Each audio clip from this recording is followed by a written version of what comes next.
สบายดีตอนเช้าวันพฤหัสพี่น้องเบิดทุกคนและข้าพเจ้าเนาะดีใจหลายมื้อนี้ที่ได้มีโอกาสในการที่ได้นำเอาถ้อยคำของพระเจ้ามาแบ่งปันให้พี่น้องฟังอีกมื้อหนึ่งและณตอนนี้เนาะพี่น้องอาจจะฟังถ้อยคำของพระเจ้าก่อนที่จะเดินทางไปเวียกอาจจะเป็นตอนเวลาขี่รถอยู่หรือกำลังกินข้าวอยู่หรือว่าบางคนอาจจะเป็นช่วงเวลากินข้าวสวยเนาะที่ได้ฟังถ้อยคำของพระเจ้าณตอนนี้หรือว่าบางคนอาจจะเป็นช่วงเวลาก่อนนอนบ่ว่าพี่น้องเนาะจะฟังถ้อยคำของพระเจ้าณเวลาใดหวังว่าเนาะพี่น้องทุกคนมันจะได้รับเอาถ้อยคำของพระเจ้าเข้ามาอยู่ในจิตใจของพี่น้องทุกๆคนและสำหรับหัวข้อที่ว่าเฮาจะแบ่งปันในมื้อนี้เฮาก็ก้าวเข้าสู่กิจการบทที่20ข้อที่1ค่ะข้อที่5ซึ่งว่าเป็นสิ่งที่ใกล้กับใจของข้าพเจ้าหลายซึ่งหัวข้อของพวกเขามีชื่อว่าความสำคัญของผู้คนในพันธกิจพระเจ้าซึ่งหัวข้อนี้เนาะเป็นหัวข้อที่แน่นอนว่าในการที่เฮาเฮ็ดพันธกิจของพระเจ้าบ่เคยให้เฮาเฮ็ดเพียงลำพังแน่นอนว่ามีการทรงนำของพระวิญญาณบริสุทธิ์แต่พระเจ้าก็ยังทรงพี่น้องคนอื่นๆทรงอ้ายเอื้อยในความเชื่อคนอื่นๆในการที่จะร่วมเดินทางและเฮ็ดพันธกิจของพระเจ้าร่วมกันกับพวกเขาและสำหรับข้าพเจ้าเนาะรู้สึกดีใจหลายและรู้สึกขอบคุณพระเจ้าที่ได้มีอ้ายเอื้อยน้องคือกันที่เป็นอ้ายเอื้อยน้องทุกๆคนที่ฟังถ้อยคำของพระเจ้าอยู่ตอนนี้ข้าพเจ้ารู้สึกขอบคุณพระเจ้าหลายที่ข้าพเจ้าบ่ได้เฮ็ดพันธกิจของพระเจ้าเพียงลำพังแต่มีผู้ที่พระเจ้าส่งมาก็คืออ้ายเอื้อยน้องที่กำลังฟังณอยู่ตอนนี้และให้พี่น้องเราเปิดไปกิจการบทที่20ข้อที่1ข้อที่5ข้าพเจ้าจะเริ่มอ่านเลยหลังจากความวุ่นวายสงบลงแล้วโปโลก็เอิ้นพวกคนที่เสื่อมาเต้าโค้มกันและกล่าวคำหนุนใจแก่พวกเขาหลายประการแล้วเพิ่นก็อำลาพวกเขาและเดินทางไปแขวงมาเกโดเนียเมื่อผ่านขงเขตต่างๆในเขตนี้ไปเพิ่นก็กล่าวคำหนุนใจหลายประการแก่บรรดาคนที่เชื่อแล้วเพิ่นก็เดินทางมาถึงประเทศกรีกและอาศัยอยู่ที่นี่เป็นเวลา3 เดือนเมื่อเพิ่นใกล้จะลงเรือไปแขวงเอเชียโปโลก็ได้ยินข่าวว่าพวกยิวกำลังวางแผนทำให้ตนดังนั้นเพิ่นจึงตัดสินใจกลับคืนโดยผ่านไปทางแขวงมาเกโดเนียคนที่ไปกับเพิ่นนั้นก็มีดังนี้โซโปเตโซปาเตโอเคถูกต้องแล้วโซปาเตลูกชายของปิโรชาวเมืองเบเรียอาริสตาโคและเซกุนโดชาวเมืองเทสโลนิกไคโยชาวเมืองเดราเบดิริโคและโทฟิโมชาวแขวงเอเชียและติโมเทียคนเหล่านี้ไปล่วงหน้าก่อนและคอยท่าพวกเขาอยู่ที่เมืองโทอาดความใจกันที่ฐานพระเจ้าขอบคุณพระองค์สำหรับ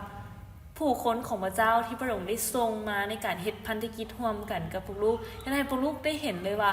พันธกิจที่พระเจ้าได้มอบให้นี้คือพระองค์บ่ได้ปาทิ้งพวกลูกและพระองค์ยังทรงผู้คนในการที่จะร่วมเดินทางไปกับลูกและงดงามสำหรับพระเจ้าที่พวกลูกบ่เคยเฮ็ดสิ่งนี้บ่เคยเฮ็ดพันธกิจของพระเจ้าลำพังแต่พวกลูกมีครอบครัวที่พระเจ้าได้จัดเตรียมให้พวกลูกในการรับใช้พระองค์และอธิษฐานที่มื้อนี้ที่พวกลูกจะขอบคุณพระเจ้าและให้หัวใจของพวกลูกซึ้งสมยินดีและขอบพระคุณพระเจ้าสำหรับผู้คนที่พระองค์ได้มอบในชีวิตของพวกลูกด้วยอธิษฐานในนามยิ่งใหญ่ของพระเยซูคริสต์เจ้าเอเมนพี่น้องก่อนที่เฮาจะลงลึกไปอีกน้อยนึงเนาะคำถามที่ข้าพเจ้าอยากถามพี่น้องก็คือว่ามีผู้ใดในชีวิตเฮาที่เฮาขอบคุณพระเจ้าสำหรับชีวิตข้าเจ้าและมีข้าเจ้าในชีวิตของพวกเฮาซึ่งมาเมื่อเฮาอ่านในพระคัมภีร์กิจการบทที่1กิจการบทที่20ข้อที่1ค่ะข้อที่5เนี่ยเนาะเฮาเห็นว่าเมื่อความวุ่นวายที่เกิดขึ้นอยู่ในบทที่19มันบ่แล้วหลังจากนั้นเฮาเห็นว่าเมื่อความวุ่นวายสงบลงอาจารย์เปโตรได้กล่าวคำหนุนใจแก่พวกเขาหลายประการกับบรรดาคนที่อยู่ในเมืองนั้นแล้วก่อนที่อาจารย์เปโตรจะได้เดินทางออกไปเพิ่นก็ได้อำลาพวกเขาและอยู่ในแขวงมาเกโดเนียหลังจากนั้นผ่านไปแขวงมาเกโดเนียเนาะเพิ่นก็ได้กล่าวคำหนุนใจหลายแก่ประกาศแก่คนที่เชื่อซึ่งนี่เฮ็ดให้เฮาเห็นว่าบรรดาพี่น้องผู้ที่เชื่อร่วมเดินทางมากันกับเฮาบางครั้งพวกเขาต้องการกำลังใจบางครั้งพวกเขาต้องการ คำที่จะให้กำลังใจพวกเขาในการที่จะยืนยัดในความเชื่อหรือแม้แต่การที่พวกเขาจะรับใช้องค์พระผู้เป็นเจ้าและในตอนนั้นก็คืออาจารย์ปุโรเราได้เฮ็ดหน้าที่ของเราก็คือเราบ่ได้เพียงแต่ประกาศข่าวประเสริฐให้กับคนที่อยู่ภายนอกแต่เรายังบ่ลืมในการที่จะให้คำหนุนใจเรายังบ่ลืมในการที่จะให้กำลังใจกับบรรดาอ้ายเอื้อยน้องผู้ที่อยู่ในความเชื่อเดียวกันกับเพิ่นซึ่งอยู่ในนี้เนาะเฮ็ดให้ข้าพเจ้าได้คือเห็นภาพของพระเยซูก่อนที่พระองค์เนาะอยู่ในกิจการอยู่บ่แม่นอยู่ในโยฮันบทที่16ข้อที่33เพราะว่าพระองค์รู้ว่าผู้คนความเชื่อของผู้คนของพระองค์เป็นแบบใดและก่อนที่พระองค์จะถือครึ่งที่ไม่กางแขนพระองค์ได้บอกเกพวกเขาในข้อที่33พระองค์ว่าเฮาบอกเรื่องนี้แก่เจ้าทั้งหลายเพื่อพวกเจ้าจะมีความสงบสุขในเฮาในโลกนี้พวกเจ้าจะมีความทุกข์ยากลำบากแต่ชื่นใจเถาะเพราะฝ่ายเฮาชนะโลกนี้แล้วและพี่น้องคืออาจารย์โปโลเราฮู้ว่าเมื่อเราจากแขวงมาเกโดเนียไปหรือแม้เมืองอื่นๆที่ว่าเราได้ไปพบเนาะเราฮู้ว่าเมื่อเราบ่ได้อยู่ที่นี่แต่สิ่งหนึ่งที่เราฮู้และเราฮู้ว่าผู้คนต้องการนั่นก็คือการกำลังใจในด้านความเชื่อหรือคำหนุนใจให้พวกเขาในสืบต่อยืนหยัดในความเชื่อและเป็นภาพเดียวกันกับที่พระเยซูได้เฮ็ดก็คือเมื่อที่พระองค์จะถือครึ่งที่ไม่กางแขนและพระองค์ฮู้จักผู้คนของพระองค์ดีว่าพวกเขาต้องการในการที่จะได้ยินคำหนุนใจเพื่อให้พวกเขาได้ยืนหยัดในความเชื่อและนอกจากนั้นเนาะเฮาอ่านลงมาอยู่ในกิจการบริษัทเฮาเห็นว่า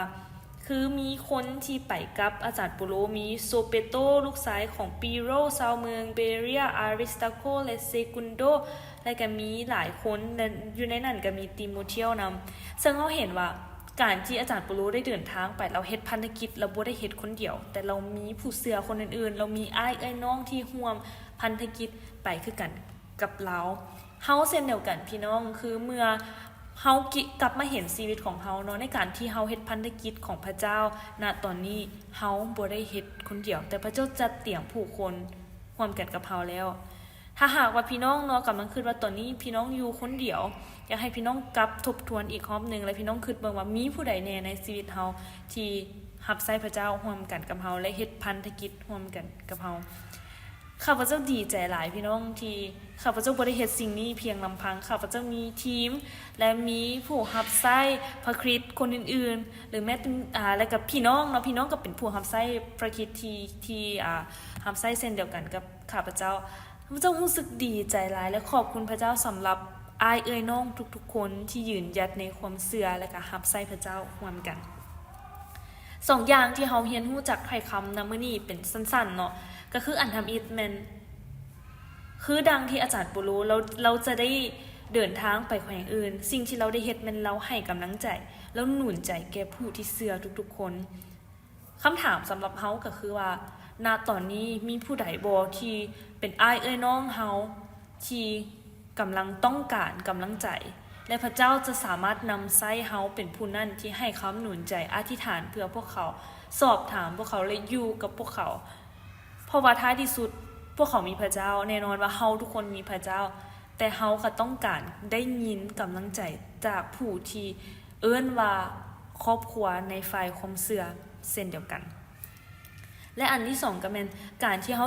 เดินทางเฮ็ดภารกิจมันเฮาบ่ได้เฮ็ดคนเดียวเพราะพระเจ้าจัดเตรียมผู้คนร่วมกันกับเฮาและสิ่งที่เฮาเฮ็ดก็แม่นการที่เฮาขอบคุณพระเจ้าและรับรู้ว่าพระเจ้าสัตย์ซื่อกับเฮาและพระเจ้าบ่เคยปะทิ่มเฮาในการเฮ็ดพันธกิจของพระเจ้าคือกันกับอาจารย์ปุโรที่เราได้เฮ็ดก็คือเราได้รู้ว่าผู้คน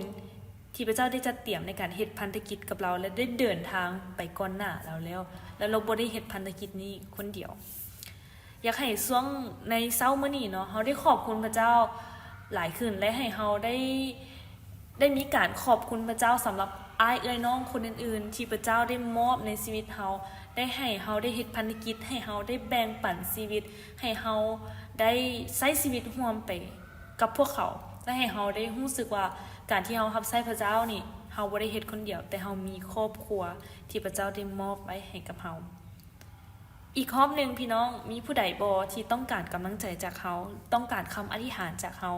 อย่าให้เฮาได้รอซ่าแต่ให้เฮาได้เป็นผู้นั้นในการที่จะส่งหาข้อความหาพี่น้องจะส่งคำอธิษฐานหรือแม้แต่จะสอบถามพี่น้อง และจะหนุนใจพวกเขาให้พวกเขาได้ยืนหยัดในความเชื่อและให้พวกเขาในการที่จะยืนหยัดในการรับใช้องค์พระผู้เป็นเจ้าต่อไปเช่นเดียวกันขอข้าพเจ้าที่จะอธิษฐานเพื่อพี่น้องทุกคนพระเจ้าขอบคุณพระองค์สำหรับอ้ายเอื้อยน้องในความเชื่อที่พระเจ้าได้มอบให้กับพวกลูกในบ้านหลังนี้แล้วพวกลูกรู้ว่าพระองค์เป็นหินศิลาและพวกลูกอยู่ร่วมกันได้ย้อนมีพระคริสต์เป็นศูนย์กลางขอพระองค์ที่จะนำใช้พวกลูกทุกๆคนในการที่จะรับรู้และจะเห็นว่านี่เป็นภาพหนึ่งในฟ้าสวรรค์คือพวกลูกฮักแพงกันและอธิษฐานพระเจ้าข้าพเจ้าบ่ฮู้เนาะถ้าหากว่ามีผู้ใดที่มีความคัดเคืองใจ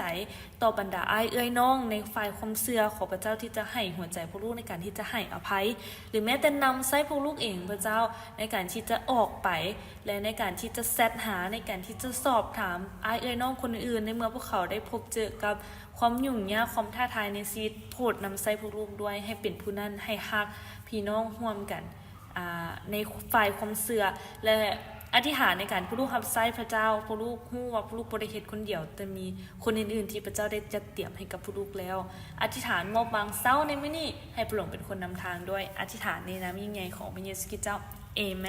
นขอพระเจ้าอวยพรพี่น้องทุกคน